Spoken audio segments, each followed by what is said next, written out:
Paz do Eterno.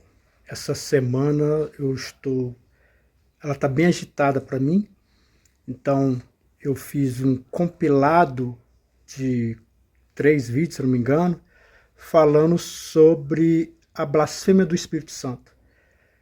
É uma questão que muitos ainda têm, né? O que é, como é, né? Então eu fiz esse compilado, são vídeos mais antigos que eu já tinha falado sobre o assunto, mas eu acho de extrema importância, estou colocando aí, tenho certeza que vai te abençoar. Amém?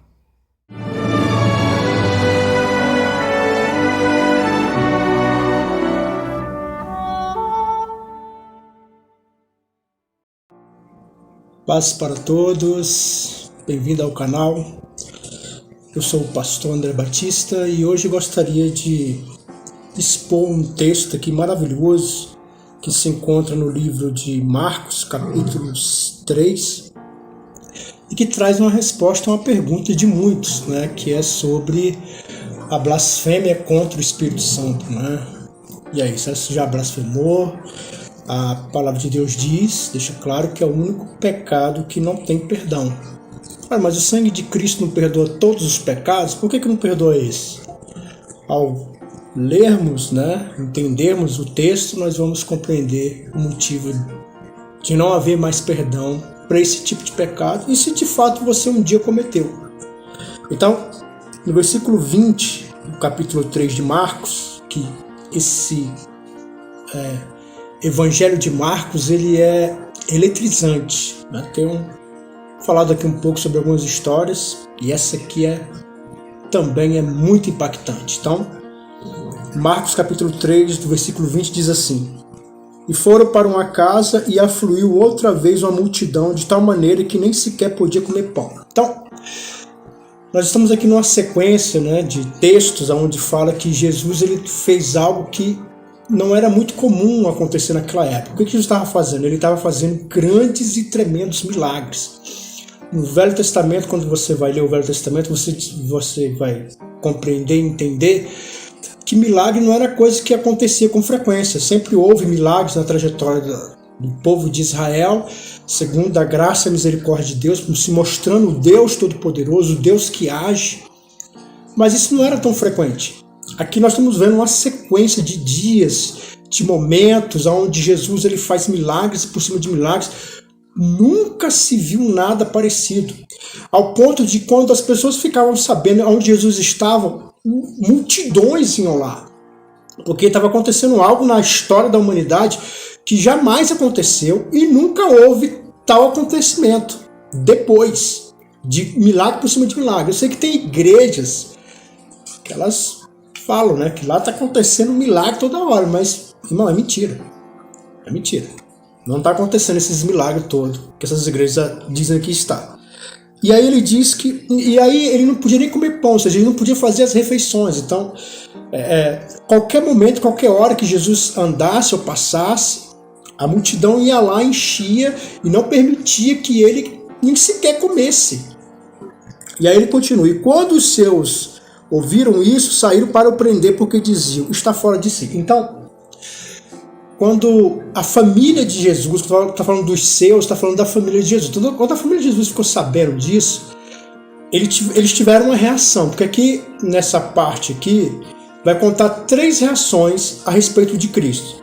A primeira da multidão, que não está especificada aqui, mas no livro de Mateus, que conta a mesma história, está deixando claro que as pessoas ficaram admiradas, ficaram perplexas com tal obras que Jesus estava fazendo. Então, a primeira reação aqui é da multidão, de perplexidade. A segunda aqui é da família de Jesus, que quer prender ele. Por que a família de Jesus quer prender?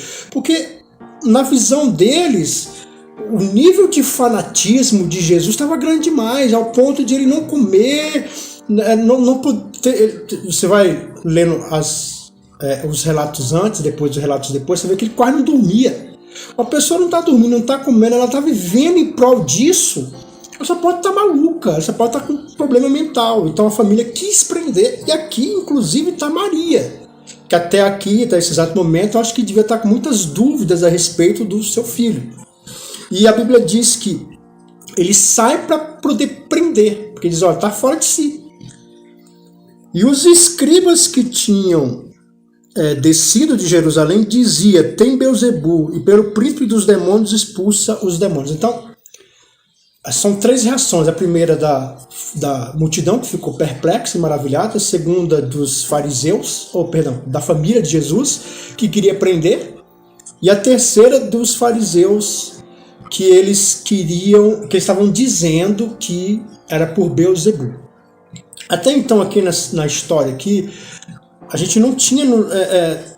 a gente só tem notícia desse povo chamado fariseu, que é um partido político, né? Esse povo que era judeu, que era fariseu, até então você não tinha notícia disso no Velho Testamento. E depois você vai ouvir falar dos saduceus. Os saduceus, na verdade, são os copistas, que copiavam, né? E isso aconteceu porque, no decorrer da história do povo de Israel, tanto a Síria quanto a Babilônia entraram nos territórios de Israel e acabaram com tudo, né? Principalmente o templo. E o povo de Israel, ele se reunia no templo, de tempos em tempos, para aprender a palavra de Deus e fazer sacrifícios. Mas agora que não havia mais o templo, como é que eles iam fazer? Eles estavam estrangeiros e presos em territórios de outras nações. Então, pensou-se em haver uma solução. Qual que é a solução que eles encontraram?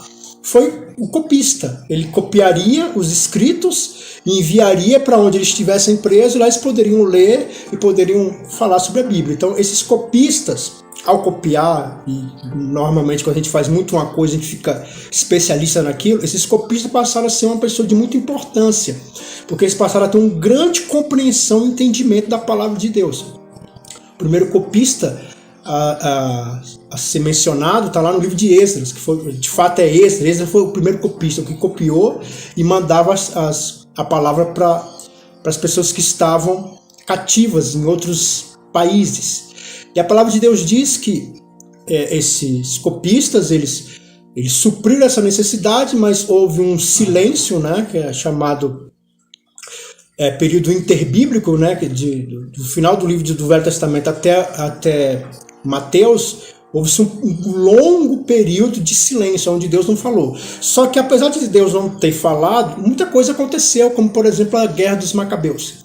E dentro dessa Guerra dos Macabeus se levantou um partido político, né, que ia contra os seus opressores, porque os helenistas queriam obrigar o povo de Israel a abandonar a sua cultura. Ou seja, agora eles passariam a ter que falar a língua grega, eles passariam a ter que adorar os deuses gregos, e houve um partido que foi muito resistente a isso, que é o partido fariseu. E aí que vai entrar os fariseus. Só que os fariseus, ao combater, eles defendiam muito as escrituras. Então, se tornou um povo que tinha um completo conhecimento da palavra de Deus. Eles tinham muito entendimento da palavra de Deus. Então, tanto os saduceus quanto os fariseus são pessoas que conheciam e entendiam demais a palavra. E por isso que muitos dos fariseus eram saduceus e muitos dos saduceus eram fariseus, não necessariamente também. Então, por que eu estou dizendo isso? Porque eu quero deixar claro para você que eles compreendiam as escrituras, tinham um grande entendimento das escrituras. Então, quando eles ouviram falar que apareceu um homem que estava fazendo milagres, coisa que nunca tinha se ouvido falar, nunca na história da humanidade teve tantas sequências de milagre como no tempo de Cristo. Então, quando eles ouviram falar sobre isso, o que eles fizeram? Bem, ele representa alguma coisa, mas só que eu, fariseu, conheço a lei, eu entendo da lei. Eu, saduceu, compreendo a lei. Então, já que ele está vindo aí, se ele for o Messias, então ele tem que estar enquadrado na lei, naquilo que eu entendo da palavra. E a Bíblia diz que eles vão até lá, e eles veem os milagres, e agora eles têm que explicar para o povo, eles têm que dar uma satisfação. O povo está lá, está todo mundo perplexo, e a pergunta: e aí, fariseu, quem é esse homem? Será que esse aí não é o Messias anunciado no Velho Testamento? Então, eles só podiam ter 3 respostas. Primeiro, que de fato Jesus era de Deus. Só que se ele dissesse que Jesus era de Deus, então aquilo que eles estavam defendendo e que Jesus estava indo contra Então se mostrava que eles não eram de Deus. Porque qual que é o problema aqui? O problema aqui é que os fariseus, ao ter a lei, ter o conhecimento da lei, eles acrescentavam coisas. Por exemplo, a palavra de Deus diz que no dia de sábado não podia se trabalhar. Mas o que é um trabalho? Cozinhar é um trabalho? Andar, fazer uma caminhada é um trabalho? Levantar peso é um trabalho? Então eles começaram a colocar coisas que a Bíblia não coloca. Eles falaram assim, ó, gente, é o seguinte, caminhar é um trabalho, é lógico que é um trabalho, mas se você caminhar mais de 1000 milhas em um passo, então aí você é um trabalho, você quebrou o sábado. Se você andar só 1000 milhas, tá tudo tranquilo. Cozinhar, então eles começaram a colocar parâmetros, dizendo que o que se pode e o que se não pode, ou seja, acrescentando aquilo que a Bíblia não fala. E infelizmente hoje tem muitos pastores que fazem a mesma coisa. Eles não têm compreensão da Bíblia. A Bíblia, a palavra de Deus parte do princípio que você é inteligente. Então quando ela fala assim que você não deve, por exemplo, que você não deve sensualizar, você não deve andar sensualizando nas ruas, ela parte do princípio que você é inteligente. Ela não vai dizer qual que é o calçado, que roupa que é, como não é. Você sabe o que é ser uma pessoa sensual e não. Você sabe o que é sensualizar e o que não é, o que você mostra e o que você não mostra. Então a Bíblia parte do princípio que você é inteligente. Só que aí eles começaram a dizer, não, você não pode usar isso, você não pode usar aquilo. Então eles ficam, pastores hoje em dia, muitos pastores hoje em dia, eles ficam dizendo o que é, o que não é, mas não tem base nenhuma nas escrituras. Então os fariseus e os saduceus estavam fazendo isso. Eles estavam determinando o que era, o que não era. E Jesus estava quebrando isso aí. Ele estava indo contra essas regrinhas que eles inventaram. Não está nas escrituras. Então eles não podiam dizer que Jesus era de Deus. Porque se ele falar que Jesus era de Deus, então logo eles não são. Então a primeira não pode dizer. A segunda é que Jesus é um charlatão. Só que aqui tem um problema. Não tem como ele dizer que Jesus é um charlatão, porque Jesus estava fazendo coisas extraordinárias, curando pessoas que todo mundo conhecia. Então, era impossível dizer que aquilo era algo charlatão. Então, eles vão para a terceira opção. Eles falam assim, gente, esse cara é do diabo. Ele é do maligno. Você sabe por que ele está fazendo essas obras aí? É porque ele é o próprio, ele é servo de Beelzebul. Beelzebul era uma entidade adorada pelos fariseus, fugiu da memória, nossa, filisteus. Eles eram uma entidade adorada pelos filisteus. E os filisteus, a palavra Beelzebul, na verdade, a palavra não era Beelzebul, era uma palavra que dizia que eles adoravam o Deus dos palácios, né? Deus dos palácios. Se eu tiver errado, os irmãos que são teólogos aí que me acompanham, me corrigem aí nos comentários. Mas se não me engano é isso mesmo. É Deus dos palácios. Só que aí os judeus faziam uma chacota. Então eles mudavam o falar da palavra. E aí se falava Beelzebul, que é o Deus das moscas. Então era uma forma dos judeus fazer chacota dos deuses dos filisteus. E aí ele dizia, olha, você ele até diz, e os escribas que tinham descido de Jerusalém diziam, tem Beelzebul, e é pelo príncipe dos demônios que ele expulsa os demônios. E Jesus, conhecendo todas as coisas, né, Jesus faz algo surpreendente, chama eles para si, fala assim, e chamando-os para si, disse-lhe, por parábolas, como pode Satanás expulsar Satanás? Então Jesus ele faz também uma certa chacota.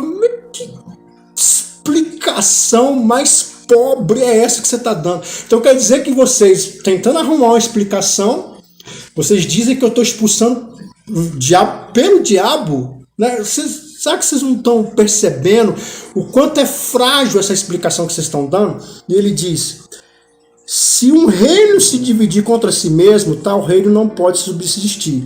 Se uma casa se dividir contra si mesma, tal casa não pode subsistir. Se Satanás se levanta contra si mesmo e for dividido, não pode subsistir. Antes tem fim. Então Jesus ele traz uma argumentação completamente plausível, completamente rica em entendimento, que de fato o diabo não pode expulsar o diabo. Se ele expulsar ele mesmo, então logo ele está dividido contra si mesmo. Como é que ele pode subsistir? Logo o fim está próximo dele. Isso aqui nos ensina muita coisa. Casa dividida não vai para frente. Sabe, se você vive de brigar com a tua esposa, e você, esposa, vive de brigar com a tua esposa, esse casamento não vai para frente. Esse casamento ele tá fadado ao fracasso. Vocês não vão alcançar. Vocês vão, na verdade, diminuir. Então, famílias, filhos que é contra pai, contra mãe, discussão, parentes, famílias que não se entendem, vizinhos que não se entendem, esse tipo de procedimento só te leva ao fim. Não tem como você vencer, não tem como você se sobrepor, não tem como você alcançar, multiplicar, somar. Não tem, se vocês não se entrem em acordo. O diabo sabe disso, ele tem uma certa organização que você vai compreender, por exemplo, no restante das escrituras, onde vai falar, por exemplo, sobre a organização dele, lá no livro de Efésios, e aí vai. Mas o ponto aqui ele dá esse exemplo aqui para mostrar o quão é frágil essa argumentação. E ele diz: ninguém pode roubar os bens do valente entrando-lhe em casa se primeiro não amarrar o valente, então roubará sua casa. Na verdade vos digo que todos os pecados... Então, antes de eu completar aqui, ele dá um outro exemplo. O exemplo é um valente, a pessoa forte. Não tem como você ir... como você subjugar, você roubar as coisas da casa sem antes subjugar o valente. Então, o que ele está querendo dizer aqui é que o diabo é o valente e que ele vem para saquear. Ele amarra o valente e liberta os oprimidos, aqueles que estão lá, que são os bens valiosos. Então, porque o valente está amarrado, agora as pessoas podem ser livres, elas podem receber cura, libertação. Então, é como se Jesus está falando, primeiro eu amarro o diabo, depois eu vou lá e resgato as vidas.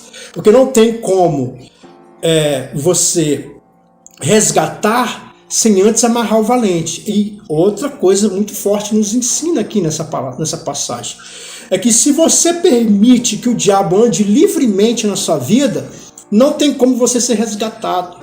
Se você até agora, dentro do teu cristianismo, você ainda não compreendeu que você tem que se arrepender, que você tem que voltar atrás, que você tem que se converter de verdade, andar nos caminhos de Deus. Se você não quer se converter, o inimigo anda livremente. Nunca vai haver uma libertação, nunca vai haver uma somatória, uma multiplicação daquilo que você tanto quer e almeja. Como isso pode acontecer se o inimigo anda livremente na tua vida?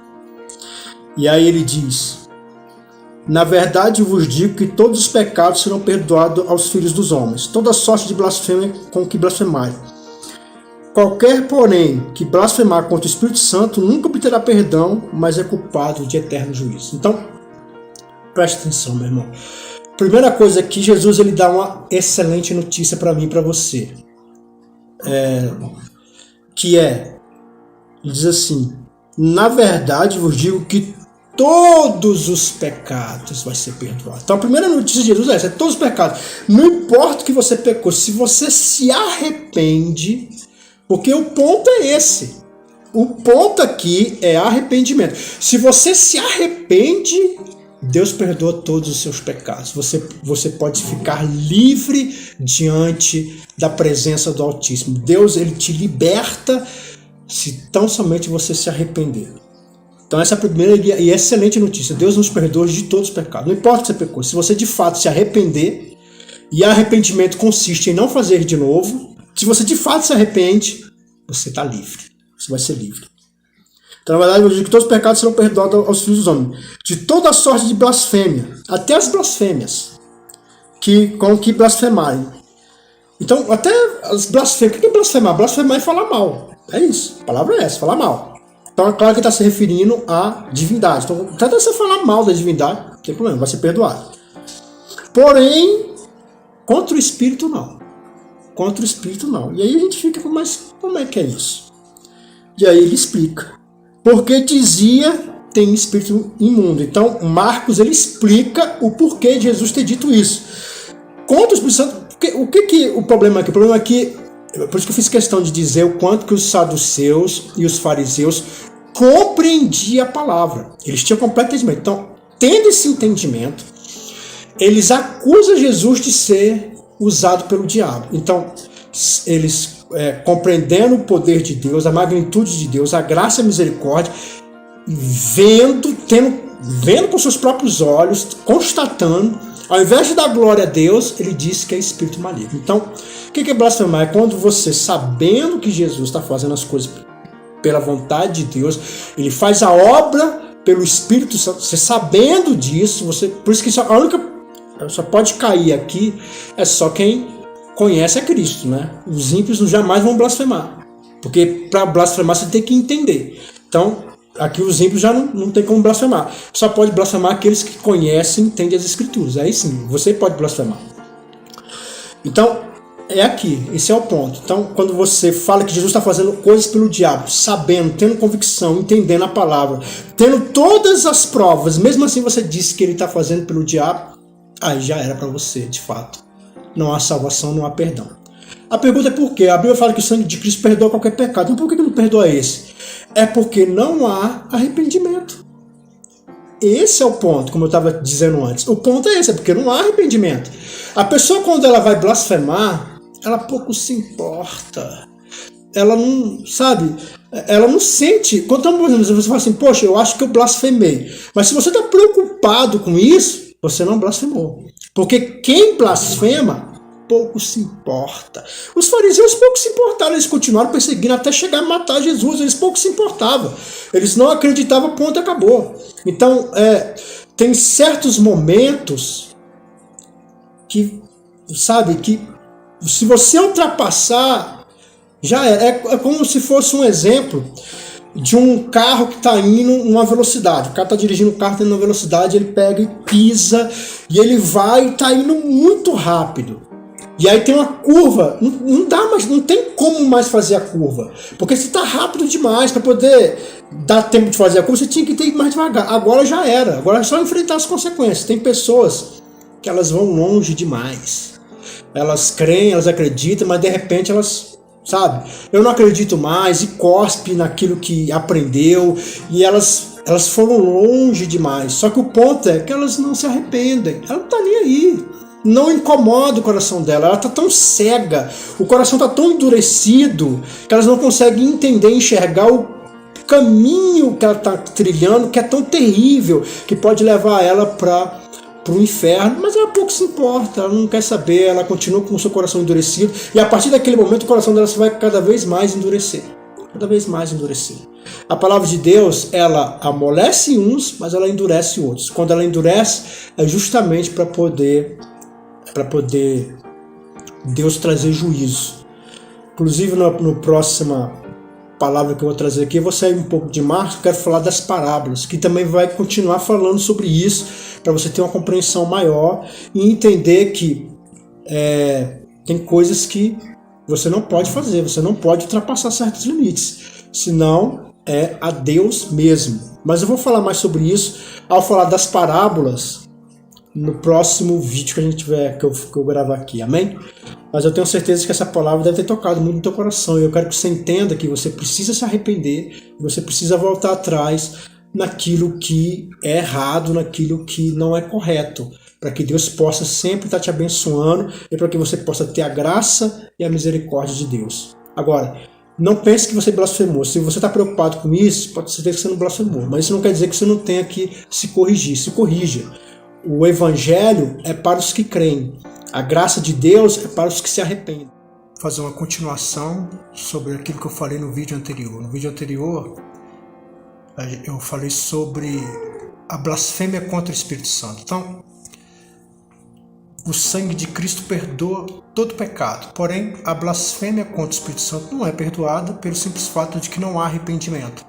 A pessoa que chega até esse nível, até esse ponto, é porque ela endureceu o coração de tal forma que ela não dá mais ouvidos e ela só vai criticar, ela vai cada vez mais endurecer o seu coração e cada vez mais rejeitar aquilo que é falado.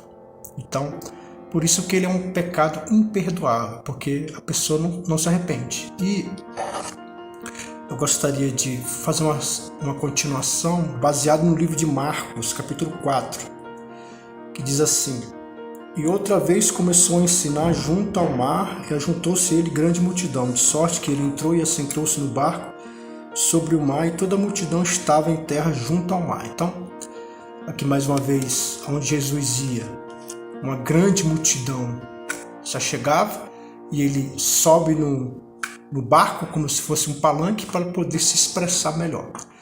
Então, para você entender, o Velho Testamento ele fala muito sobre a vinda do Messias.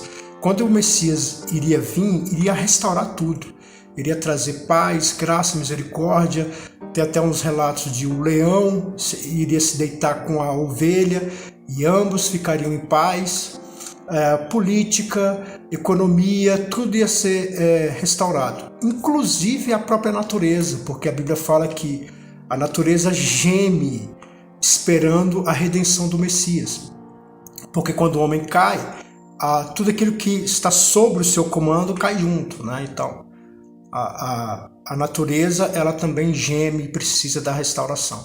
Então, uma vez que todo mundo tinha essa ideia de que quando o Messias viesse, iria restaurar tudo, então estamos aqui diante de Cristo, que está no seu segundo ano de ministério. Ele teve 3 anos de ministério, ele está no seu segundo ano de ministério, e apesar dos milagres estar acontecendo, que você com certeza deve ter visto vários milagres, né? Eu relatando aqui, né? Você lê no livro de Marcos, fala de vários milagres, cada um mais surpreendente do que outro. Só que apesar de tudo isso estar acontecendo, a situação do povo judeu era a mesma, sabe? Continuavam sendo escravos, a natureza continua gemendo e principalmente todo mundo está rejeitando Jesus. Ora, se ele é o Messias, então por que as pessoas estão rejeitando ele? Se ele é aquele que era para vir para restaurar tudo, por que não está havendo restauração? Por que as pessoas que entendem da palavra, como os fariseus e os escribas, eles estão lá, eles compreendem a palavra. Por que eles não aceitam? Por que ao ver Jesus, eles não constatam com o contraste do Velho Testamento de que de fato nós estamos diante do Messias? Por que ninguém aceita? Não está acontecendo nada, então as pessoas queriam compreender. Os discípulos estavam com dúvida a respeito disso. E Jesus, ele faz algo surpreendente. Ele começa a falar parábolas. E é uma coisa um pouco maluca isso aí. Porque, vamos supor, eu estou aqui te ensinando aqui, falando de matemática, falando sobre a regra de 3. Eu estou te ensinando, dizendo passo a passo. E aí, de repente, eu começo. Era uma vez e conto uma história. Quer dizer, por que eu estou fazendo isso? Por que você não continua explicando como você estava explicando? Por que agora você começa a falar histórias? Então, os discípulos estavam com muita dúvida. E, de repente, Jesus estava doutrinando todo mundo e, de repente, ele começa a falar parábolas. Que parábola, ela não é uma fábula, né? A fábula são histórias inventadas. A parábola, ela pode ser tanto uma história inventada quanto uma história verídica, que é contada para chegar a um ponto. E Jesus está fazendo uso de uma parábola. A primeira que ele faz provavelmente é algo comum, que todo mundo conhecia e entendia, que ele fala sobre agricultura. Naquela época não havia muitos empregos. Os empregos ficavam rodando entre agricultura, pecuária e o exército. Eu estou dizendo dos principais, pelo menos, né? Claro que havia outras funções, mas as principais eram essas. E então, quando ele fala sobre agricultura, é algo que todo mundo já tinha noção, todo mundo sabia. Inclusive eu e você sabemos. Eu moro aqui em Brasília, uma cidade grande, mas a gente tem noção do que se trata a agricultura. Então ele usa aqui um exemplo interessante. Ele começa falando o seguinte, ele diz assim: ouvi,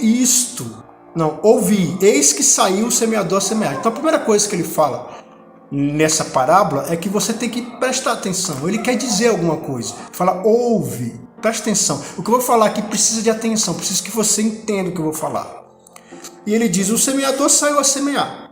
E aconteceu que, semeando ele, uma parte da semente caiu junto ao caminho, e vieram as aves do céu e comeram. Então ele está falando aqui de uma pessoa que provavelmente tinha um bornal, um saco onde tinha semente, e depois que a terra foi arada, ele saiu jogando a semente. E uma parte dessa semente caiu no meio do caminho onde ele estava. Então, ao jogar, uma parte não foi na direção que ele jogou, caiu justamente no caminho que ele estava caminhando. E ele diz que, ao cair, as aves do céu vieram e comeram a semente. Então, aquilo que ela foi programada para cair, para poder haver uma colheita, de repente não houve. E ele diz, e outra caiu sobre pedregais, onde não havia muita terra, nasceu logo porque não tinha terra profunda. mas saindo o sol queimou-se porque não tinha raiz e secou. Então, ao jogar, uma parte dessa semente caiu entre as pedras. É claro que as pedras não estavam visíveis, provavelmente passou-se o arado, as terras ficaram entre a terra, ao ponto que ele não viu, porque se ele tivesse visto ele não teria jogado, mas ele não viu. Então ele joga e as pedras impediu que as raízes criassem profundidade. Uma vez que elas não criam profundidade, exposta ao sol, secou e morreu. E ela não pôde fazer aquilo a qual ela foi destinada a fazer, que era crescer para depois ser colhida. E outra caiu entre os espinhos, e crescendo os espinhos a sufocaram e não deu fruto. Então, uma outra parte cai entre os espinhos, e os espinhos também não estavam visíveis, e ela cresce, ela cria raiz, ela cresce, porém os espinhos crescem junto. E ao crescer junto, ele sufoca ao ponto de elas não poderem mais crescer. E aí elas morrem. E ele termina dizendo: e outra caiu em boa terra, e deu fruto que vigou e cresceu. E uma produziu 30, outra 60 e outra 100. Então aqui, ao contar essa parábola, eles falam: mas tá, uma história bonita, bem contada, com riquezas de detalhes, bonita história. Mas o que tem a ver isso? Para que isso? Qual que é o sentido disso? Você não estava falando claramente? Agora, por que você está falando por parábolas? Então, os discípulos eles estavam com essas dúvidas. E no livro de Mateus fala que eles fazem duas perguntas para Jesus. Contando essa mesma história, eles fazem duas perguntas para Jesus. A primeira é essa: por que ao falar normalmente, você está dizendo, você está doutrinando, falando tudo claro, porque as histórias, por exemplo, que a gente está acompanhando aqui nesse canal, falando dos milagres de Jesus, ele foi claro, ele disse que ele é Deus, ele disse que ele é o Messias. Os fariseus ficaram tremendamente revoltados, com dúvidas, e começou a perseguir, começou a dizer que ele estava cheio de demônio. As pessoas, Jesus, ele falava claramente, mas ninguém aceitava, ninguém estava aceitando esses argumentos de Jesus. Então o que acontece? A pergunta é: por que você está falando por parábolas? E aproveitando essa pergunta, o que significa essa parábola? Porque nós não entendemos, nós não entendemos. E aí, meu amado, Jesus dá uma resposta duríssima, difícil de ouvir. E diz assim: e quando se achou só com os que estavam junto dele, com os 12, interrogou acerca da parábola. E ele diz: a vós é dado saber os mistérios do reino de Deus, mas aos que estão de fora, todas as coisas vai se dizer por parábolas. Presta atenção. Para que vendo vejam e não percebam, e ouvindo ouça e não entenda, para que não se converta e lhe seja perdoados os pecados. Palavra duríssima. Então, você sabe por que eu estou falando em parábolas? Então, você tem que entender o seguinte: Jesus já estava há 2 anos falando com esse povo. O ministério de Jesus durou 3 anos. Há 2 anos ele está aqui falando. Ele fala, faz milagre, fala claramente: eu sou o Messias, ensina claramente, fala claramente. Mas o que as pessoas estavam fazendo? Elas estavam resistindo. Elas não estavam aceitando. Elas estavam rejeitando o Messias. Ao ela ter essa posição, depois de 2 anos, Jesus falou assim: tudo bem, já que vocês não querem me ouvir, tá ótimo. Então, a partir de agora, eu vou falar por parábolas. Porque as parábolas eu vou revelar para os discípulos e para aqueles que de fato estão seguindo Jesus o que é o reino dos céus. Porque a primeira pergunta não é essa: por que ninguém está te aceitando? E a resposta de por que ninguém está te aceitando está justamente nessa parábola do semeador. Por que as pessoas não aceitam a palavra de Cristo? Por que os fariseus não estavam aceitando? Conhecem a palavra, mas não está aceitando. Então a resposta está na parábola do semeador. Ele está respondendo isso. Então ele diz: a primeira coisa é eu estou falando em parábolas para poder responder vocês, para poder esclarecer para vocês qual que é o sentido do reino de Deus. Por que ele está vindo aqui, né? E a segunda intenção da parábola é trazer juízo para aqueles que estão rejeitando. Então, a primeira parte é para poder esclarecer, e a segunda é para trazer juízo. E aí ele usa umas palavras fortes, né? Ele fala,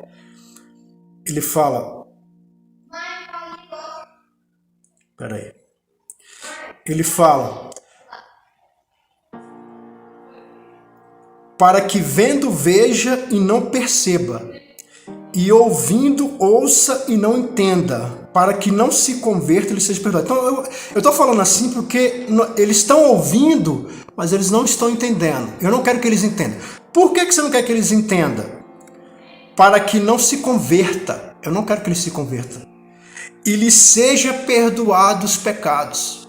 Então eu não quero que eles sejam perdoados. Por que você não quer, Jesus? Porque já estou há 2 anos falando, dizendo, mostrando. Eu mostrei com milagres, eu falei, mas eles têm cada vez mais endurecendo o coração. Eles endurecem o coração, não querem ouvir, e já que você não quer ouvir, então eu vou falar de uma forma que vocês não vão entender mesmo, porque vocês não vão ser perdoados dos seus pecados, e vocês vão endurecer mais o seu coração, e eu vou vir com juízo sobre vocês. O que Jesus está falando aqui não é nenhuma novidade.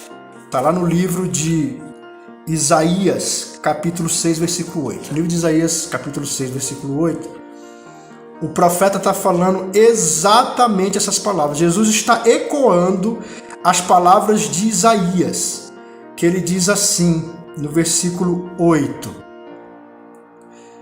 Depois disso, ouvi a voz do Senhor que dizia: a quem enviarei e quem há de ir por nós? Então disse eu: eis-me aqui, envia-me a mim. Então disse ele: vai e diz a esse povo: ouvi de fato e não entendeis, vedes, na verdade, mas não percebeis. Engorda o coração deste povo e faz-lhe pesados os ouvidos, e fecha-lhe os olhos, para que eles não vejam com seus olhos e não ouçam com seus ouvidos, nem entenda com seu coração e nem se converta e seja sarado. Então o profeta Isaías, o contexto aqui é que Deus, o povo, ele era idólatra, estava caindo na idolatria, e Deus chamando o povo para arrependimento, enviou vários profetas, vários profetas. Joel, Malaquias, enviou vários profetas, porém o povo não se convertia. Então Deus falou assim: então a partir de agora, já que vocês não se converter, já que vocês não querem ouvir, então a partir de agora eu vou enviar um profeta, porque a posição dele não é converter vocês, não é fazer com que vocês se arrependam em voz, porque eu já estou falando vários anos e vocês não me escutam, não se converte, pelo contrário, endurece o coração. Então já que vocês não querem me ouvir, então agora eu vou enviar um profeta que o ponto dele é justamente falar uma palavra aonde vai trazer juízo sobre a sua vida. Já que vocês não querem ouvir, então agora eu vou enviar um profeta que vai falar, e a palavra dele será juízo contra vocês, para que eu possa castigar vocês. Então esse era o ponto de Isaías. O povo estava com o coração endurecido, não queria ouvir, então agora Deus envia Isaías para poder trazer juízo sobre aquela nação. A mesma coisa Jesus está dizendo aqui. Jesus está ecoando essas palavras de Isaías. Já que vocês não querem me ouvir, vocês me rejeitam, não estão querendo aproveitar a minha presença aqui, entendendo que eu sou aquele que vai restaurar tudo bem, não quer. Então agora eu não vou falar mais claramente como eu estou falando. Eu vou falar com parábolas, que as parábolas vão servir de juízo para vocês. Porém, para os escolhidos, eu vou explicar. Porque a parábola do semeador explica o motivo de ninguém estar querendo, as pessoas não estão aceitando Cristo. Então, ele explica através dessa parábola e está dando a resposta para os discípulos. E as outras parábolas vai ter o mesmo viés. Vai explicar, trazer explicação como é que se dá essa restauração, como se dá o reino dos céus. Porque aqui, claramente, nas parábolas, Deus deixa claro uma coisa: a forma que Deus age. Deus é o Deus Todo-Poderoso, fez o universo, fez tudo. Todo o poder está nas mãos do Criador. Porém, ele achou graça, aprove Deus se revelar de uma forma silenciosa. No livro de Salmos, o salmista fala assim: tu és um Deus que se esconde. Deus achou graça de se revelar de uma forma silenciosa, aonde só aqueles que têm fé conseguem detectar as ações de Deus. Muitas coisas acontecem na sua vida, e você fala assim: graças a Deus, foi Deus que agiu, Deus operou. Você fala para o seu vizinho, um incrédulo, vai dizer: não, é uma coincidência. Não, é porque você estudou, porque você passou no concurso, é porque você ia realmente arrumar um serviço. Você tem capacidade. As pessoas elas acham respostas que tira Deus da equação. Você que crê, que tem fé, você sabe de onde está vindo a tua vitória. Você sabe de onde está vindo as suas respostas. Você vê as ações de Deus através da fé. É isso que as parábolas vão mostrar e vão explicar cada vez com mais profundidade o reino dos céus. E nessa palavra do semeador ele começa dando a primeira explicação para os discípulos por que os fariseus, as pessoas tendo conhecimento da Bíblia, não conseguiu reconhecer Jesus como Messias. E Jesus vai explicar através de parábolas. E ele sempre termina dizendo, quem tem ouvidos para ouvir, ouça. No livro de Romanos, eu vou encerrar com isso aqui. Eu sei que eu não expliquei a parábola do semeador. No próximo vídeo eu vou explicar a parábola do semeador, que ela é muito forte. No livro de 1 Romanos, no capítulo 1, ele vai enfatizar esse ponto aí. Qual que é o ponto? O ponto da blasfêmia. A blasfêmia é o quê? É quando a pessoa simplesmente ela não se arrepende, ela endurece o coração. Então, as parábolas elas também falam sobre isso, de pessoas que endurecem o coração. Elas não querem ouvir. Então, já que você não quer ouvir, então você vai receber em si próprio a condenação da dureza do teu coração. E no livro de Romanos, capítulo 24, capítulo 1, versículo 24, diz assim: por isso também Deus os entregou à concupiscência do seu coração, à imundícia, para desonrar os seus corpos entre si. Então, o que se escreve no livro de Romanos é que, já que vocês endureceram o coração, vocês não creem, não acreditam, então eu vou entregar vocês aos seus próprios sentimentos. Eu vou entregar você. Não, você não quer né, seguir o seu próprio coração, né, fazer o que você acha que é correto, não é isso que você quer? Então eu vou permitir. Faz o que você quer. Anda no caminho que você quer. Porém, no final você vai constatar se isso vai ser juízo para você ou se isso vai ser bênção para a sua vida. Então, o que o apóstolo Paulo fala no livro de Romanos é justamente sobre isso. Pessoas que endurecem o coração. O que eu quero dizer para você nessa tarde abençoada é que se você continua endurecendo o seu coração, se você não quer aceitar, então você pode ter certeza de uma coisa: as próximas ações de Deus será juízo sobre a sua vida. A paciência de Deus, ela tem limites. E o limite é quando você endurece cada vez mais o coração. Deus tem falado com você, Deus tem mostrado. A pergunta é, por que você não se converte? Por que você não se permita ser lavado por Deus? Por que você não permite seguir os estatutos, as escrituras, se deixa ser lavado, se deixa ser remido pela palavra de Cristo? Esse é o ponto que você tem que pensar e eu tenho que pensar. Até que ponto eu estou endurecendo meu coração? Até que ponto você está endurecendo seu coração? A blasfêmia não tem perdão pelo simples fato de que não há arrependimento. A pessoa pouco se importa. E a pergunta que eu te faço é, você está se importando? Você está levando em consideração tudo aquilo que a palavra de Deus está tentando te orientar? Aquilo que está sendo escrito, aquilo que foi escrito, que está orientando você? Porque a Bíblia orienta em todas as nossas áreas da nossa vida. Sentimental, financeira, familiar, espiritual. Até que ponto você dá ouvido? Até que ponto você está disposto a se converter? Essa é a mensagem da parábola. Para uns vai ser bênção, porque vai trazer todas as explicações. Para outros vai ser juízo, porque são pessoas que endurecem o coração. No próximo vídeo eu vou estar falando sobre ambiente diferente. Estou aqui em Pirenópolis, cidade maravilhosa. Confesso para os irmãos que eu estranhei um pouco. A cidade ela tem a aparência de ser uma cidade fechada, né? Tem uma portaria aqui, mas é uma cidade bem aconchegante, maravilhosa para se viver. Estou aqui numa chácara, curtindo aqui esses dias, esse lugar maravilhoso. Coloquei umas fotos lá no Face e aqui eu vou mostrar um pouco o ambiente para vocês.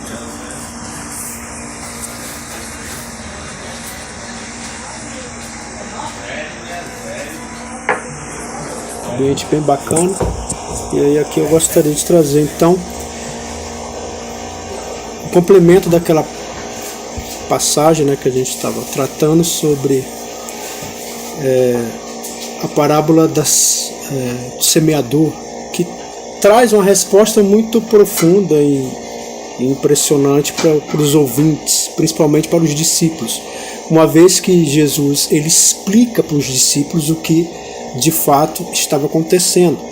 Então ele fala no versículo 10 do capítulo 4, diz assim: quando a multidão se foi embora, os que ficaram com Jesus juntaram-se aos discípulos e pediram para que lhe explicasse aquela parábola.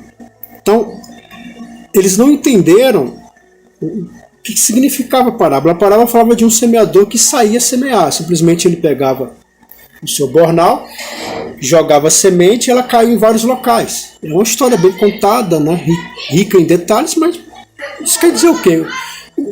Para que isso? Por que isso? Até então Jesus estava doutrinando. Ele estava falando de uma forma normal para todo mundo. E de repente ele para e começa a falar por parábolas. A pergunta é por quê? Qual é o motivo disso? Para que isso, né?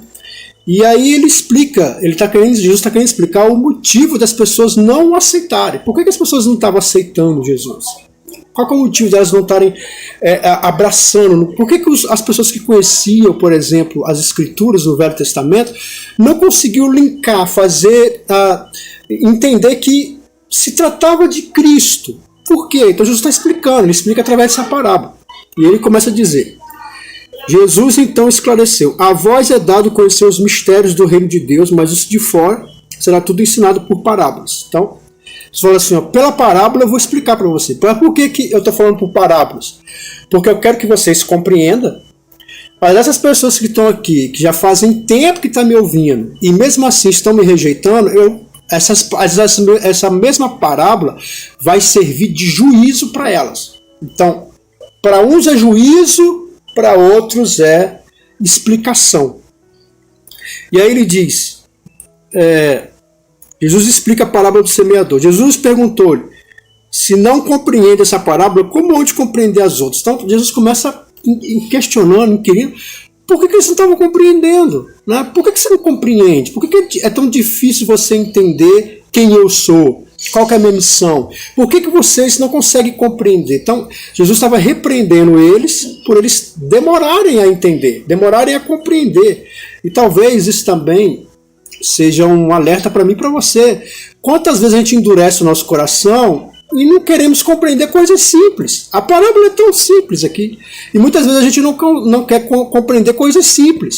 Né? A gente resiste no coração. Às vezes você sabe o que você tem que fazer, mas você não faz. Você resiste. É simples. Mesmo assim a gente resiste. E Jesus questiona eles aqui: por que vocês não compreenderam a parábola? É algo tão simples. E aí ele vem. E as parábolas aqui, elas trazem respostas muito profundas. Muito profundas. Ele diz: as sementes que caíram... Primeiro, quem é o semeador? Né? O semeador é o próprio Cristo. A semente é a palavra de Deus. E os solos que elas vão caindo é o coração das pessoas. Então ele diz: as sementes que caíram à beira do caminho são os que ouvem, mas vem logo Satanás e tira a palavra que neles tinha sido semeada. Então, quando o semeador saiu a semear, ele jogou uma semente que caiu no meio do caminho. Por essa ter caído no meio do caminho, veio as aves do céu e comeram a semente. Então, elas não puderam fazer aquilo a proposta da semente, que é ser germinada, crescer e frutificar. Então, as sementes não puderam fazer isso, porque as aves veio e comeram. Ele está dizendo que a interpretação é que Satanás, ou seja, dentro das Escrituras, Satanás é o nosso grande inimigo, não é o inimigo de Deus. Na verdade, Satanás é uma vassoura na mão de Deus. Ele faz o que Deus quer, da hora que quer, como quer. Mas para nós, ele é o nosso grande inimigo. Ele diz que é como se o diabo enviasse essas aves, os demônios, e tirassem a semente. Então, se o solo é o nosso coração, então vamos para um exemplo prático. Quando se joga a semente no meio da estrada e as aves vêm, pega, o que isso significa? É aquele momento em que você ouve a palavra, você se interessa, você acha forte, começa a entrar no teu coração, você acha que tem sentido, mas aí de repente algumas coisas chamam a sua atenção. Uma mensagem no WhatsApp, vem uma mensagem no WhatsApp e aí está marcando um encontro e aí você tem que ir para aquele encontro. Então a mensagem que você estava ouvindo, que fazia sentido, de repente já não faz mais. Você já está mais preocupado com aquilo que está programado. Ou então, você vai para a igreja, ouve a palavra, aquela coisa maravilhosa, mas a sua cabeça está na sexta-feira. O que você vai planejar? Então, são distrações. Então, a resposta que Jesus está dando aqui é porque que as pessoas não estavam aceitando. Por que as pessoas não estavam aceitando? Ele não é o Messias? Por que as pessoas não aceitam? É porque Jesus nunca foi a prioridade. E o ponto de toda a parábola é essa. Jesus não é a prioridade. Quando Jesus ele morre na cruz, ele deixa claro que a prioridade dele era fazer a vontade de Deus. A vontade de Deus é que ele pagasse o meu e o seu pecado. Então, nós estamos aqui diante de um Deus maravilhoso, que tem misericórdia do seu povo, ao ponto de fazer grandes sacrifícios. Então, isso mostra que a atenção de Deus estava sobre esse evento. E quando você vai ouvir a mensagem da cruz de Cristo, você também tem que estar com a mesma disposição. Você tem que estar com todo o seu coração, com toda a tua mente, naquilo que você está ouvindo, porque pode fazer diferença para a sua vida.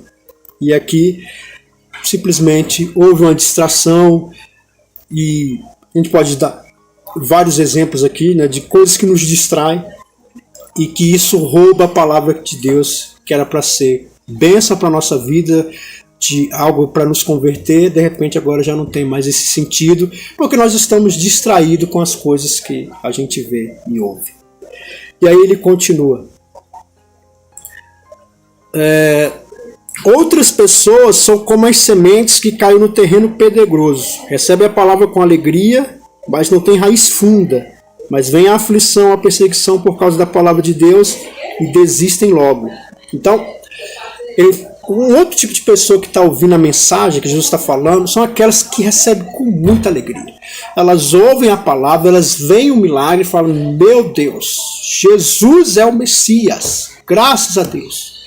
E aqui, naquela época em que Jesus estava falando, de fato, muitas pessoas receberam com muita alegria, muito entusiasmo, quando viram a multiplicação dos pães e dos peixes.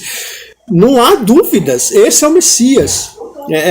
Cadê os apóstolos? Eu quero me batizar, eu quero seguir, eu quero andar de acordo agora com esse homem, porque ele é o Messias e não tenho dúvidas, é ele. E tem muitas pessoas que são assim, elas recebem com muito entusiasmo, é Jesus, eu tenho certeza agora da minha fé.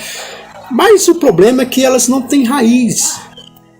E aí vai de novo para o que eu comentei. Jesus não tem essa importância toda. Ele não tem essa atenção toda que a gente deveria dar. Então, as pessoas não têm raiz. Então, logo, ele chega a dizer aqui...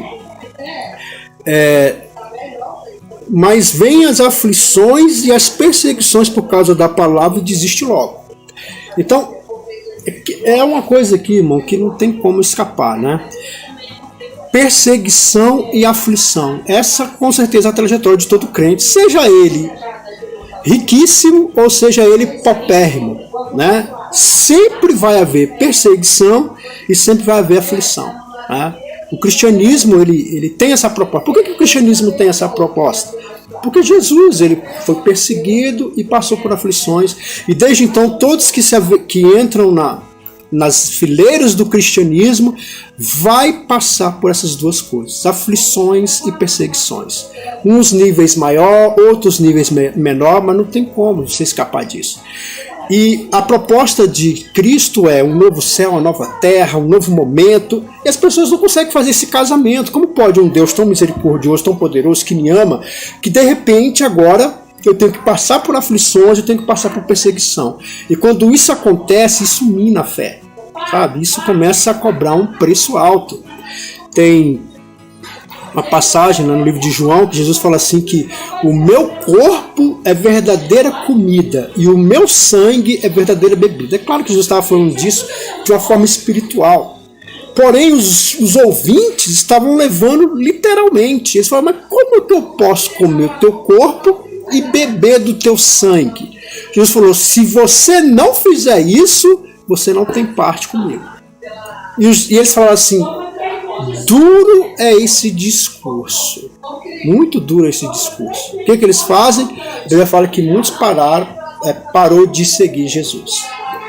E na minha caminhada cristã, eu estou com 40 anos, né? Um pouquinho mais, e é o que eu não paro de ver isso aí, né? Gente que de repente, diante da angústia, diante da perseguição, a fé da pessoa mina, a fé da pessoa murcha, e ela desiste de caminhar com Cristo.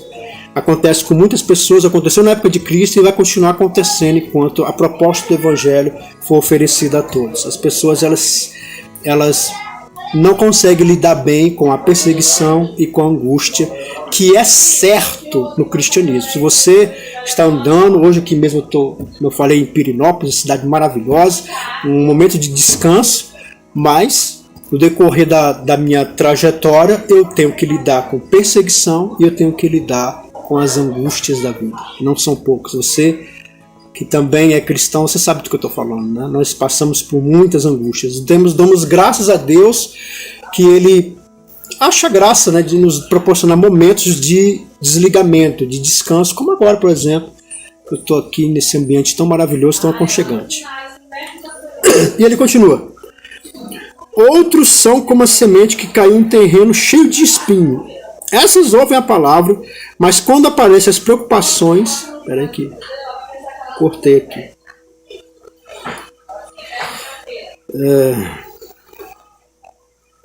E aí ele diz, mas quando aparecem as preocupações da vida, as ilusões da riqueza e outras ambições sufocam a palavra e ela não produz frutos. Então, um outro ambiente de pessoas que continuam nessa mesma coisa de você não priorizar Cristo, são pessoas que ouvem a palavra, e a palavra cresce no coração dela, elas crescem, elas criam raiz, elas se tornam obreiros, membros, elas se tornam pastores, elas se tornam presbíteros, elas às vezes estão na frente da igreja, são pessoas que realmente criou vínculo, elas estão lá na frente, tem compromisso, são pessoas que você vê, são cristãs, vão para a igreja, inclusive chegam até a liderança da igreja. E ele diz, mas a ilusão das riquezas, e aqui está um problema, quando a pessoa começa, ela está andando com Cristo, ela se comprometeu, está na igreja, está firme e forte com Cristo, mas poxa, a minha vida não vai para frente, as coisas não estão acontecendo, ou então elas estão acontecendo como a maioria das vezes acontece. Eu sou contra a teologia da prosperidade. Para mim é uma bizarrice. Porém, eu compreendo e entendo que Deus ele dá uma estabilidade. E essa estabilidade, uns vai ser uma grande estabilidade, outros vão ser uma pequenínima estabilidade. Mas Deus dá estabilidade, isso aí está claro. Para mim está claro.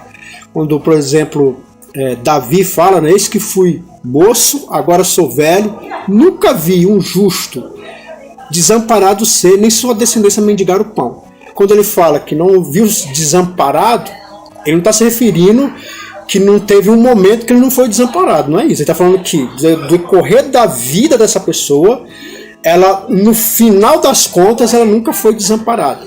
Quando fala que não vai mendigar o pão, não quer dizer que ela não passou por fomes na sua vida, mas no frigir dos ovos de toda a vida dessa pessoa, não faltou pão para ela. Isso quer dizer o quê? Estabilidade. Há uma estabilidade. Deus dá uma estabilidade para uns grande, outros pequeno. A estabilidade ela existe. Porém, elas muitas vezes acontecem passo a passo, anos a anos, até você criar vínculos e raízes. E isso preocupa a gente, né? Não importa a posição que você está, se é pastor, se é missionário, não importa quem você está, onde você está.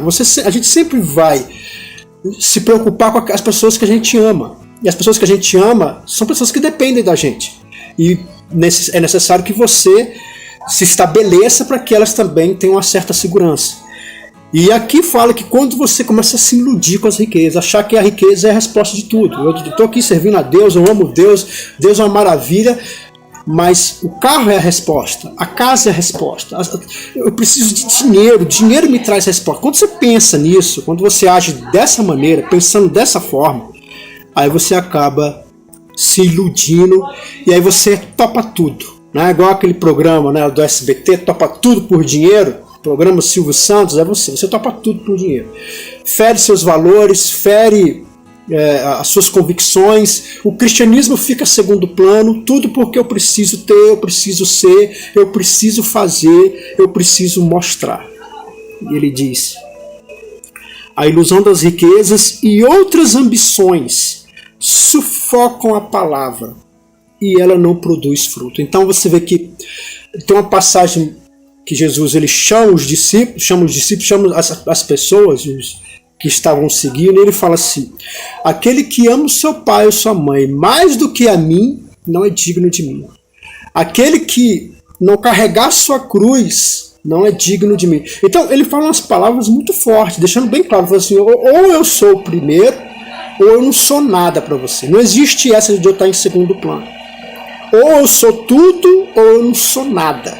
Então ele fala umas palavras que fica difícil engolir, mas ele fala que você tem que entregar a sua própria vida, se for o caso, por amor a Deus. Então é um nível de comprometimento muito forte e que realmente, para quem está iludido com as riquezas, para quem tem esperança em outras coisas, porque é como se Jesus fechasse o cerco, dizendo: olha, não tem como, ou você está comigo, ou você fecha comigo 100%, ou você... Não existe fechar 90%, ou é 100% ou nada, ou é 0 ou 80%. Então quando Jesus coloca o cristianismo nesses termos, há um sufocamento. Tá? E são muitas pessoas dessa minha caminhada cristã, desse pouco tempo que de cristianismo que eu tenho, né? Eu me converti com 16 anos, então tem aí uns 30 anos, né, que eu ando com Cristo, mais ou menos, né, não vou fazer o cálculo aqui agora, mas o que eu tenho visto de pessoas que entrou na igreja, se empolgou, aguentou a perseguição, porque aqui é um segundo nível, que a pessoa ela aguenta a perseguição e ela aguenta a aflição. Porém, como eu falei, no decorrer da caminhada a pessoa começa a projetar outras coisas, ela começa a querer ter novas seguranças, né? E elas não querem perder. A gente sempre quer ganhar, a gente nunca quer perder, a gente nunca quer oscilar. Tá bem, depois tá mal. Ninguém quer isso. Eu não quero isso. Ninguém quer isso na vida. Porém, essa é a proposta do cristianismo. Eu falo aqui, você deve se alegrar nos tempos alegres, mas você deve se entristecer nos tempos tristes. Isso significa que existe o tempo alegre, mas também existe o tempo triste. E só vai ficar com Cristo, de fato, quem não se permite levar pelas ilusões da riqueza e outras ambições. Então ele diz que isso sufoca. Então ele está crescendo, só que esses espinhos, essas ambições, essas coisas que ele quer, sufoca ele. E ele passa a não ser uma pessoa produtiva. Às vezes não desvia da igreja, às vezes está dentro da igreja, às vezes é um pastor que está dentro da igreja, mas é um cara sufocado. Ele não consegue mais produzir nada, ele não consegue mais, porque essas coisas preencheu o coração dele, ou preencheu o coração dela. E graças a Deus tem uma esperança aqui, né? Mas outras pessoas são como as sementes que caem em boa terra. Ouvem a palavra de Deus, recebem e dão fruto. Uns 30, outros 60 e outros 100 vezes mais. São pessoas que elas suportam a aflição e a perseguição e elas tiram esses espinhos da vida. Ou seja, elas não estão... Elas se permitem ter essa vida de oscilação que muitas vezes eu e você, o Evangelho nos propõe isso. Sabe por quê? Por que o Evangelho nos propõe isso? Porque o que Deus nos propõe não é aqui a terra. Deus nos propõe o céu. O céu, se você está muito feliz aqui na terra, então, para que né? Você não vai querer outra vida a não ser essa. A forma de você ter uma vida, segundo que a palavra de Deus ela deixa claro para mim e para você, a vida ela tem a ver com a presença de Cristo. Que aí não importa se você é pobre, se você é rico, se você está perseguido, se você está humilhado, se você está andando bem ou andando mal, não importa nada disso, porque o que importa é esse vínculo com essa pessoa. A Bíblia fala que Jesus é o motivo da nossa alegria, não é a minha situação, não é como eu me encontro, não é o que está acontecendo de bom, o que está acontecendo de mal, mas Jesus é o motivo da minha alegria. A Bíblia fala que essas pessoas são essa próxima, que fala, outras são como a semente que caiu no terreno cheio disso, não, né? Mas outras pessoas são como as sementes que caiu em boa terra e ouvem a palavra de Deus e recebem e dão fruto. Uns 30, outros 60, outros 100 vezes mais. Então são pessoas que, de fato, aprenderam a amar a Cristo, aprenderam a andar com Cristo, entenderam que Jesus é de fato o motivo da sua alegria, o motivo do seu contentamento. E se o motivo da minha alegria e do meu contentamento é uma pessoa, então não importa se ela está ou não comigo. Tá? Se o motivo da sua alegria, por exemplo, é seu filho, então não importa como é que está a vida, o importante é se ele está lá junto com você, se está amanhecendo com você, se você está alimentando ele, se ele está vivendo a sua vida, se você está vivendo a vida do teu filho. Esse é o que importa. O que importa é com quem você está. E é isso que a palavra de Deus tenta expor, no meu entendimento, através dessa parábola aqui de Jesus, é que o que importa é com quem você está. Quem é, com quem você está andando. Se Cristo é de fato o motivo da sua alegria, então a sua atenção é toda nele. Lembra que eu falei no começo que o problema aqui... Por que as pessoas não estavam aceitando Jesus? Porque Jesus não era prioridade. Ninguém estava querendo realmente ouvir Jesus. As pessoas estavam querendo ver o que Jesus podia fazer. E tem muitas igrejas também que têm essa proposta. A proposta não é bem quem é Jesus. Ele não quer saber bem quem é Jesus. Não quer falar da pessoa de Deus. Quer falar do que ele pode fazer. Então ênfase, Jesus vai mudar a tua vida, vai te dar um carro, casa, tal, aquele negócio todo. Porque na verdade tem muitas igrejas que oferecem esses espinhos aqui. Porque ele foca nisso aí. O que Jesus pode fazer? Ele pode te dar um carro novo, pode te dar um casamento, pode te fazer você ficar um cara bonito, robusto, lindo. É isso, o que Jesus pode fazer. Então o foco é esse. O que Jesus pode fazer. Foca esses espinhos. Mas o Evangelho, ele foca na pessoa de Cristo. Quem é Jesus? Se ele é o motivo da sua alegria, então isso vai fazer uma grande diferença para você. Então aqui é uma resposta que Jesus dá a essa pergunta, por que as pessoas não estavam aceitando. Logo depois, Jesus vai falar mais parábolas que vai aprofundar cada vez mais no reino dos céus, para você compreender o porquê que as coisas não estavam acontecendo, porque de fato estavam acontecendo, mas é como eu falei, é de uma forma progressiva, é passo a passo, dia após dia. O que estava escrito de Jesus no Antigo Testamento estava se cumprindo e estava acontecendo. Só que não da rapidez e da forma que eles imaginavam. Quando a gente lê, a gente acha que é assim que vai acontecer, mas não é. As coisas vão acontecendo passo a passo. Assim é o plano de Deus na sua vida, referente a todos os sentidos da sua vida. As coisas acontecem passo a passo, dia após dia. É como se fosse uma semente mesmo. A semente você planta, e ela tem um tempo de crescer, ela tem um tempo de ser colhida. Assim é a obra de Deus na minha e na sua vida. Esse Deus que acha graça de nos trazer uma certa estabilidade. Tanto na área sentimental, área financeira, qualquer área, Deus ele tem uma estabilidade. Essa estabilidade é dia após dia, tempo após tempo. Para uns vai demorar 2 anos, para outros vai demorar 10, e aí vai. E nem sempre nós estamos dispostos a esperar. Mas se Jesus é que de fato é o motivo da sua alegria, você espera a vida toda. Assim como você olha uma criança, é seu filho, você tem um prazer de ver ele crescer, né? De ele estar aqui com 5 anos, depois está com 10, 15, se torna um adolescente, se torna um homem, um pai de família. Quando o nosso prazer está na pessoa, o tempo não importa muito. O melhor de tudo é viver cada dia. E se você ama Cristo, é isso que você vai fazer. Você vai viver cada dia com Ele, na pobreza, na riqueza, na aflição, na perseguição. Todo dia é um dia novo com o teu Deus. É um dia de misericórdia e de graça, e você vai saber aproveitar todos os tempos, chorando ou rindo. Amém? Então, é isso. E no capítulo 3, ele realmente vai trazer uma lição muito preciosa para mim e para você. Tenho certeza que vai falar muito ao teu coração. Que diz assim: e outra vez entrou na sinagoga e estava ali um homem que tinha uma das mãos mirradas. Então, Jesus ele entrava na sinagoga pelo simples fato de que ele era um fariseu. Ele fazia parte dos fariseus e era costume, que se desse a palavra para um fariseu para ele poder expor um texto da Bíblia. Jesus estava nesse momento como convidado. E nesse exato momento aqui, dessa parte da história, Jesus já teve vários confrontos com os fariseus e os saduceus. Tudo começa quando Jesus ele começa a fazer grandes milagres e as pessoas começam a se perguntar se de fato ele não é o Messias. Será que ele não é o Messias, aquele que está anunciado lá no Velho Testamento? Então, com esse pensamento, muitos saduceus e fariseus foram lá conferir. Ora, eles conheciam a lei, tinham entendimento da palavra. Então, se esse é o Messias, logo ele vai se encaixar nas profecias dos profetas e, principalmente, ele vai respeitar a lei de Moisés, que até então era o que norteava os judeus.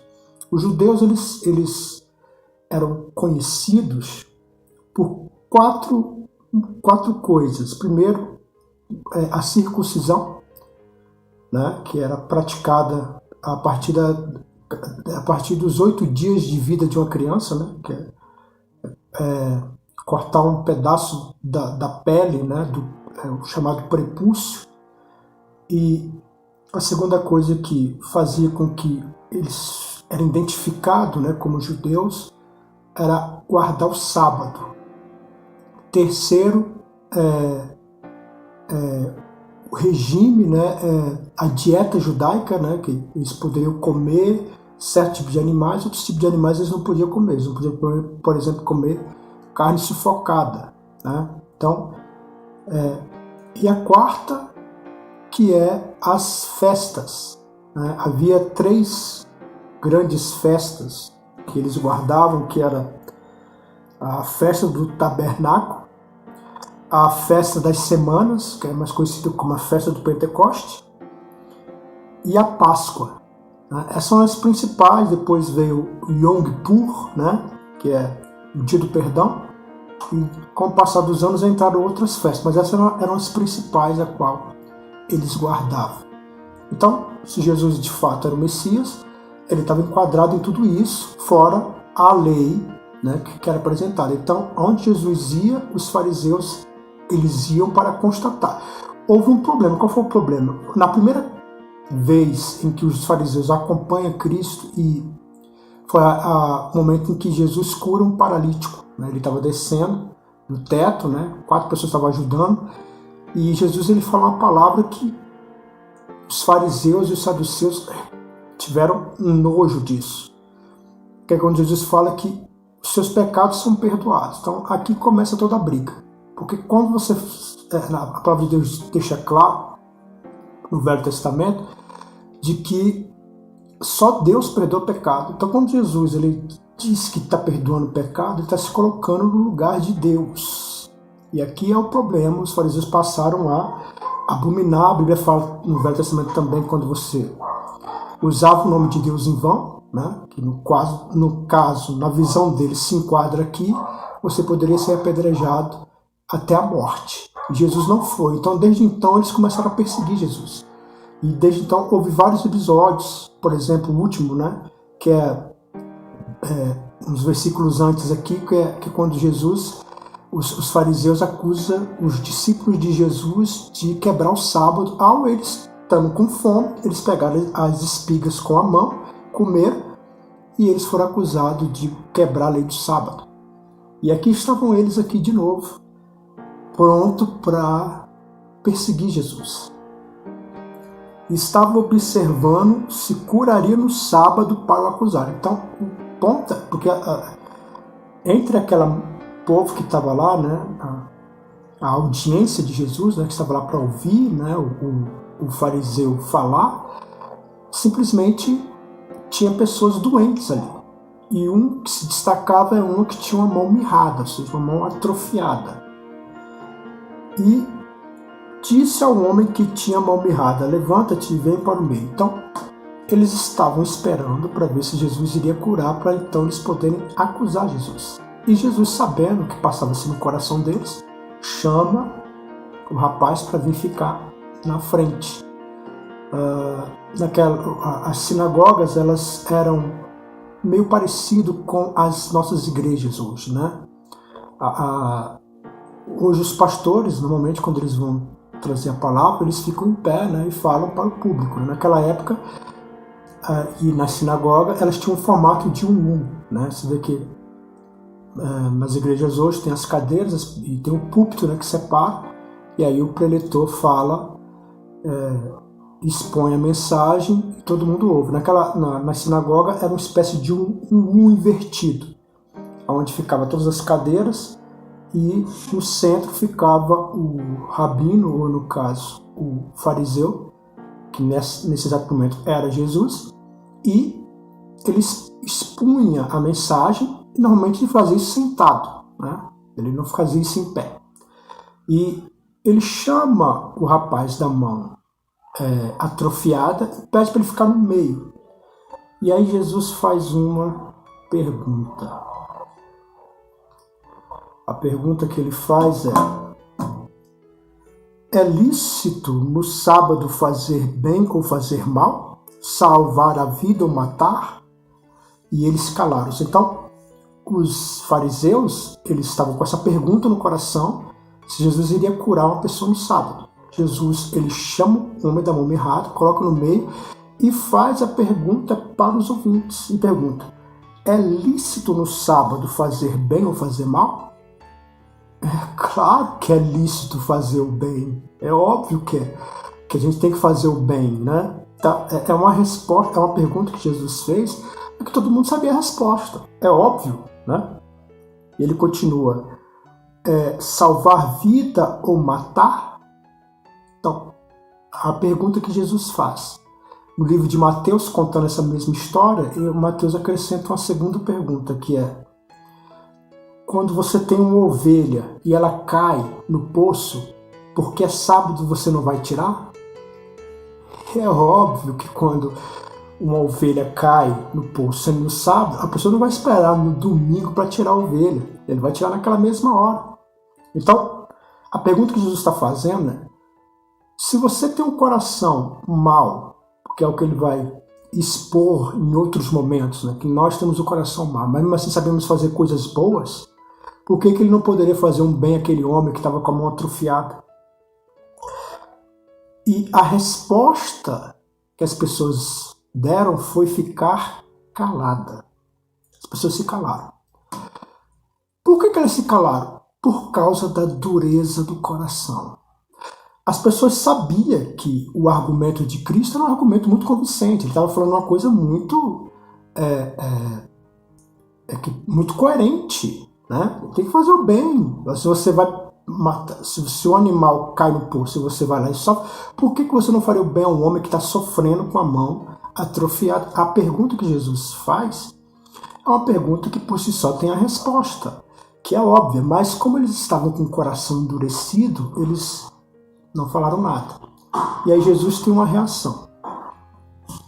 E olharam para eles em redor com indignação. Então a primeira reação de Jesus foi ficar indignado pela falta de misericórdia daquele povo para com aquele homem que estava com a mão doente. Então, é o ponto que eu queria falar aqui para você. Eu acho que aqui nós tivemos uma lição muito preciosa. É que quando a gente anda na teimosia, muitas vezes a gente pode ter consequências que a gente não espera. O povo aqui, ele sabia que deveria fazer o bem no sábado, ele sabia que as perguntas que Jesus falou eram muito coerentes, mas eles endurecem o coração. Eles preferem andar na sua teimosia, ao ponto de Jesus se admirar com a falta de misericórdia. Então a teimosia fechou os olhos dele para ter misericórdia para com aquele homem da mão mirrada, ou da mão atrofiada. Então você nota aqui comigo que a teimosia, ela trouxe outras consequências. E aqui é o problema de quando a gente endurece o nosso coração, porque tem muitas famílias, casais, que são muito teimosos, sabe? Não aceita, às vezes compra, vende, e tem prejuízo, mas não aceita que estava errado. São pessoas que levam as suas razões até as últimas consequências, briga, discute, não abaixa a cabeça, não reconhece o erro. E aqui estamos diante de um povo exatamente assim, onde havia uma necessidade, Jesus queria trazer cura, queria trazer libertação, mas o povo com o coração endurecido, o povo com o coração fechado, não tendo misericórdia. Então, uma coisa levou a outra. Lá no livro de Provérbios fala que um abismo chama outro abismo. Então, coisas que às vezes começam tão pequenas, podem se tornar coisas gigantescas. E a palavra de Deus diz que, e olhando para eles ao redor com indignação, condoeu-se da dureza do coração.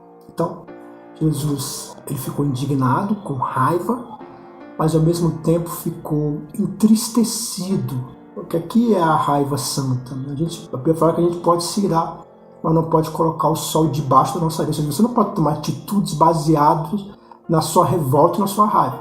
É que Jesus, ele ficou com raiva, é um sentimento humano, é um sentimento comum, normal, mas ao mesmo tempo ele ficou condoído, ele ficou entristecido das pessoas não terem misericórdia.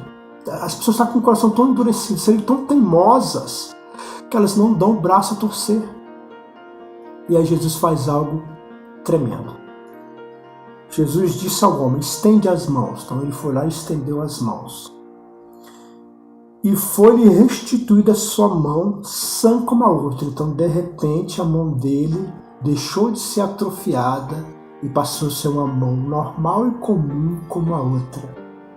Diante disso, irmão, se eu e você estivesse lá, provavelmente, depois de todo o discurso que Jesus fez, por mais que a gente tivesse com o coração teimoso, a gente, nossa, que coisa maravilhosa, hein? Que bênção, né? Então, por causa dessa grande maravilha que a gente está vendo, está presenciando com os nossos olhos, então, de fato, este homem, ele tem algo especial, é de fato o Messias. Então, a gente iria aceitar, não é isso? Mas não foi isso que aconteceu aqui. Ele diz: e ele estendeu a mão e foi-lhe restituída a sua mão, sã como a outra. E tendo saído os fariseus, tomaram logo conselho com os herodianos, contra ele procurando para o matar. O livro de Mateus, que conta a mesma história, diz que o povo se enfureceu. Então, diante de uma cura milagrosa, ao invés das pessoas ficarem condoídas, ficarem sensibilizadas e tocadas, eles ficaram com ódio. Você vê a dureza do coração e a teimosia. Fez com que eles ficassem com ódio, com raiva. E os fariseus, eles saem para poder conversar com o Herodiano, que é uma informação interessante, porque os fariseus é um partido político, né? E os escribas, eles eram os copistas, que começa lá com Esdras. Esdras foi o primeiro copistas, né?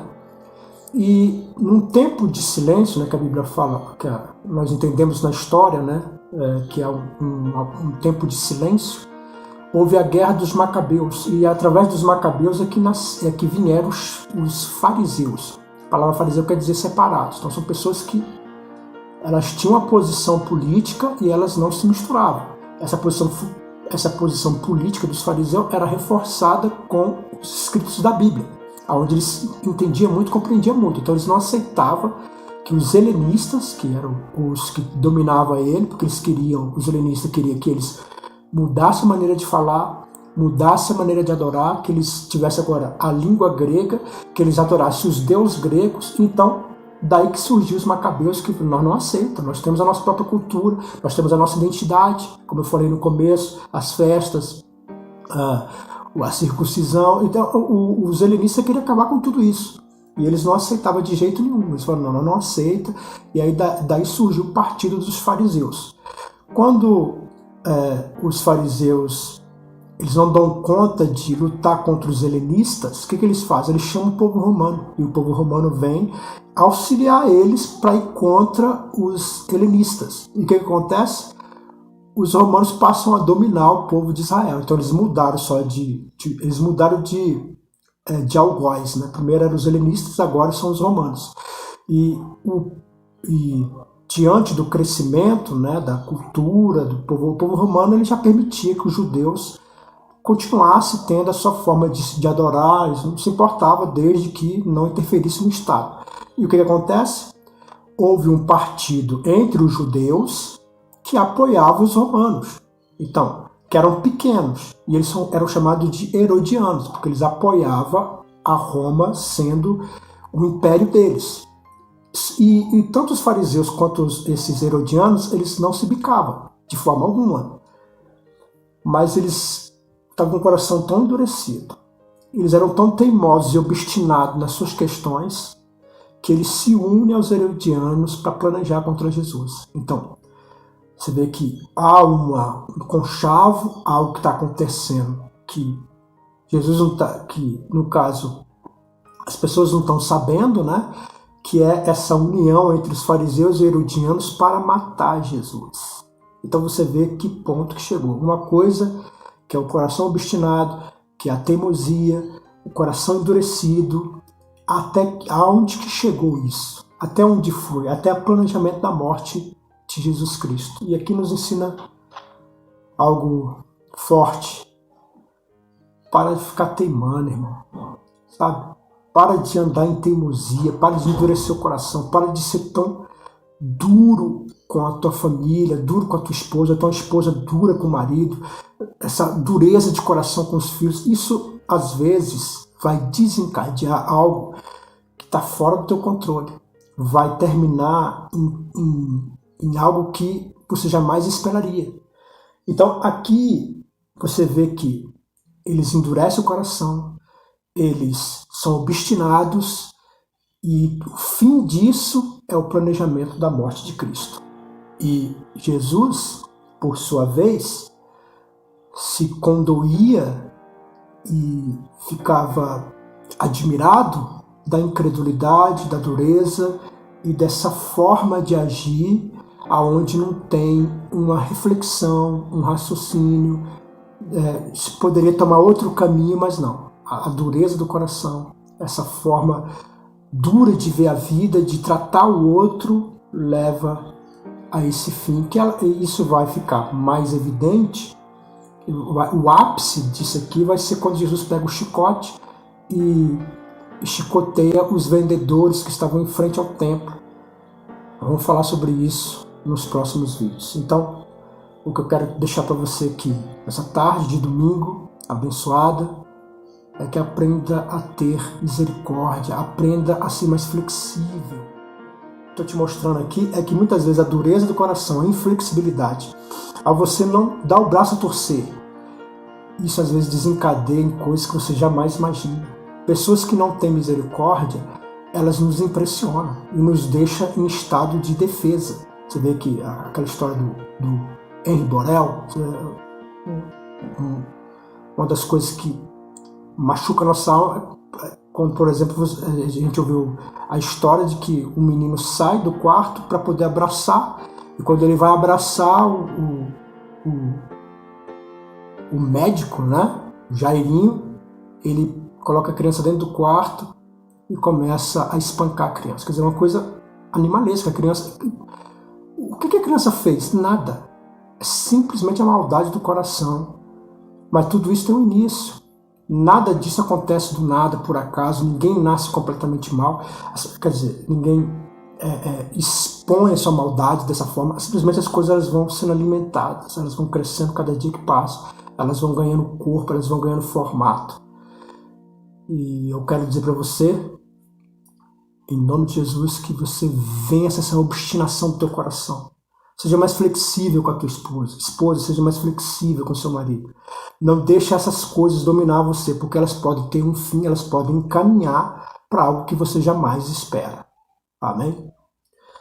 Tenho certeza que essa palavra falou com você como falou comigo, e eu tenho absoluta convicção de que ao falar essas palavras no nosso coração, a gente tem que refletir e tomar um rumo certo, tomar decisões que colaboram para a melhoria do ambiente familiar, a melhoria daquilo que muitas vezes atrapalha a nossa vida. Então, receba essa palavra, coloca no teu coração e tome decisões a respeito dela. Né? Não permita que essa coisa cresça, porque ela às vezes desemboca em coisas terríveis. Amém?